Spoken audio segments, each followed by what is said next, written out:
اعوذ باللہ من الشیطان الرجیم، بسم اللہ الرحمن الرحیم۔ السلام علیکم ورحمۃ اللہ وبرکاتہ۔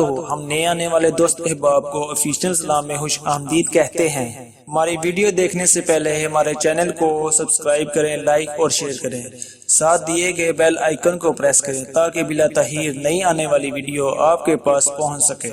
بت پرست اور قبر پرستوں میں فرق۔ مشرکین مکہ جن بتوں کے آگے جھکتے تھے وہ صرف پتھر ہی نہیں تھے، اگر پتھر کو پوجنا مقصد ہوتا تو وہ بڑے بڑے پہاڑوں کو سجدے کرتے۔ یہ بت اللہ کے نیک بزرگوں کے نام پر بناتے تھے اور مشرکین ان سے دعا و فریاد کرتے تھے۔ وہ یہ سمجھتے تھے کہ ان کی بزرگ بت انہیں اللہ کے زیادہ قریب کرتے ہیں، ان کی عبادت کو اللہ کے قرب کا ذریعہ سمجھتے تھے۔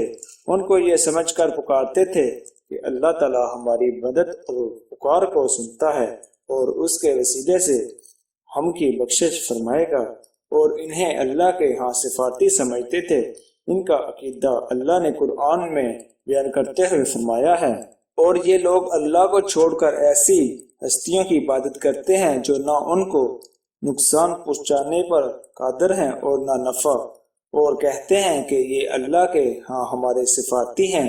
آپ کہہ دیجئے کہ کیا تم اللہ کو ایسی چیز کی خبر دیتے ہو جسے اللہ تعالیٰ نے نہ زمین پر جانا ہے اور نہ آسمان۔ ان آیات سے ان لوگوں کی تدین ہوتی ہے جو یہ کہتے ہیں کہ شرک تو اس وقت ہوتا ہے جب خدا سمجھتے ہیں کسی کو پکارا جاتا ہے۔ ان کی یہ بات قطعاً بے بنیاد ہے، اس لیے کہ مشرکین مکہ بھی خالق مالک حقیقی رازق اور رب تو اللہ ہی کو سمجھتے تھے۔ وہ حج عمرہ کرتے تھے، نماز زکوٰۃ صدقے کا اہتمام کرتے تھے، وہ اللہ کے نام کا دم کرتے تھے اور دین ابراہیم پر قربان تھے، اگر اس کے ساتھ اپنے معبودوں کی بھی عبادت کرتے تھے، ان کو پکارتے تھے اور انہیں قرب الہی کا ذریعہ سمجھتے تھے، انہیں اللہ تک رسائی کا وسیلہ اور اپنی پکار کو اللہ تک پہنچانے والا اور اللہ سے دلوانے والا مانتے تھے۔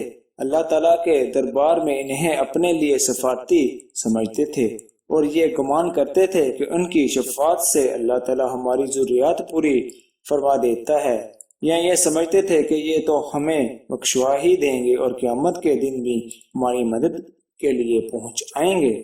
بدقسمتی سے آج کل بھی یہی عقیدہ راج ہو چکا ہے۔ اس وقت بتوں کے متعلق بدقسمتی سے آج کل بھی یہی عقیدہ راج ہو چکا ہے۔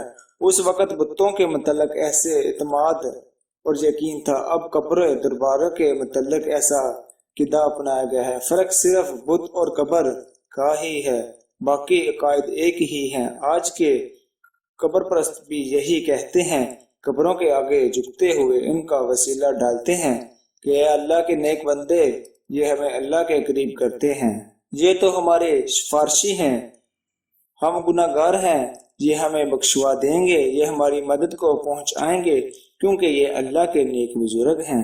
خدا کے لیے اپنا ایمان کو مضبوط کریں، کسی درباروں اور بابوں کے پیچھے لگ کر اپنا ایمان کو خراب نہ کریں۔ ایمان خراب کرنے کی بجائے خود بھی قرآن کو سیکھنے کی کوشش کریں۔ اللہ تعالی ہمیں شرک اور بدعت سے محفوظ رکھے، آمین یا رب العالمین۔ اللہ تعالی ہمیں اپنا اور اپنے رسول کا پکا سچا عاشق بننے کی توفیق عطا فرمائے، آمین۔